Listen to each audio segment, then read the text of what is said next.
చిప్పబడ్డ స్వాతి చినుకు ముత్యం బాయే నీటబడ్డ చినుకు నీట గలిసే ప్రాప్తి కలుగు చోట ఫలమేల తప్పురా విశ్వదాభిరామ వినురవేమా. స్వాతి ముత్యము అంటారు. స్వాతి ముత్యం అంటే స్వాతి నక్షత్రంలో పైనుంచి వర్షపు బిందువులు కనుక ముత్యపు చిప్పలో పెడితే అవి ముత్యాల్లాగా భాషిస్తాయిట. ఇది పెద్దలు సంప్రదాయాల్లో చెప్పినటువంటి మాటలు విశ్వసించాలి.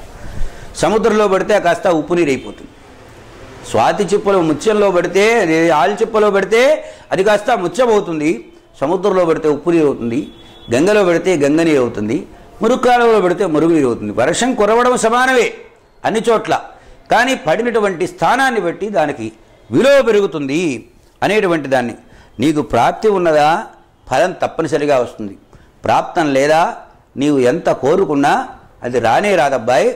కనుక ఇక్కడ అదృష్టం అనేటువంటిది అన్నింటికంటే చాలా ముఖ్యమైనటువంటిది. అందుకే మన పెద్దవాళ్ళు మనకు అనేవాళ్ళు, ఒరే ఎదురుచ్ఛా లాభ సంతుష్టి, నీకు లభించిన దానితో సంతృప్తవుడు. ఈశ్వరుడు ఇంతే ఇవ్వదలుచుకున్నాడు, నీకు ప్రాప్తం ఇంతే ఉంది, ఇంతే వచ్చింది. దీనికి మరొక సామెత కూడా చెప్పారు, ఆమదం రాసు కూర్చున్నా అంటే అదే అంటుతుందిరా, అంటుంది అంటదురా అని. కనుక నువ్వు ఎంత తపరబడి కమంధాసురులాగా రెండు చేతులా సంపాదించినా నీ దగ్గర నిలవవలసిన సంపద మాత్రమే నిలుస్తుంది. అదే ప్రహ్లాద చరిత్రలో శ్రీమద్భాగవతంలో చెబుతారు ప్రహ్లాదుడు, నీదైన సొమ్ము సముద్రంలో పెడితే ఎదురు నడిచి నీ ఇంటికి చేరుతుందబ్బాయి. నీది కానటువంటి సొమ్ము ఇనపెట్టులో పెట్టి తాళాలు వేసిరా అది మాత్రం లోపల ఉండదు, ఇనపెట్టుతో సహా ఎవడొకడు ఎత్తుకోపోతాడన్నారు.